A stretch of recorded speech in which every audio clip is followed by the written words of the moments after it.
There was also this concern about cyber frauds.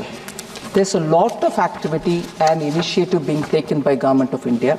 I'll just highlight, and I know even on a daily basis there are a lot of calls which come to us saying, I've lost this money because of people fraudulently called me saying they are CBI director, they are so-and-so IB chief or whatever, and claimed their entire details and money has been siphoned off.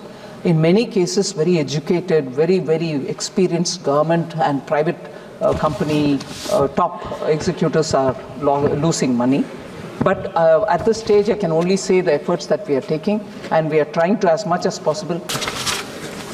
Sir, so at the moment, sir, Indian Cyber Crime Coordination Center, which we call as I4C, under the Ministry of Home Affairs, serves as a national nodal point for coordinated effort in tackling cyber crimes. Cyber Fraud Mitigation Center operates in collaboration with major banks, payment intermediaries, telecom service providers, law enforcement agencies, and so on.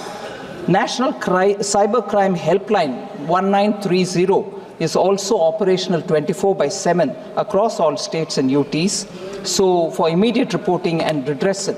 So I've broadly given an indication of kind of steps that Government of India is taking on this, but I understand there is a rampant occurrence, and on which we need to have very quick redressal mechanisms. The department and the I4C are all working together to come up with some concrete plans.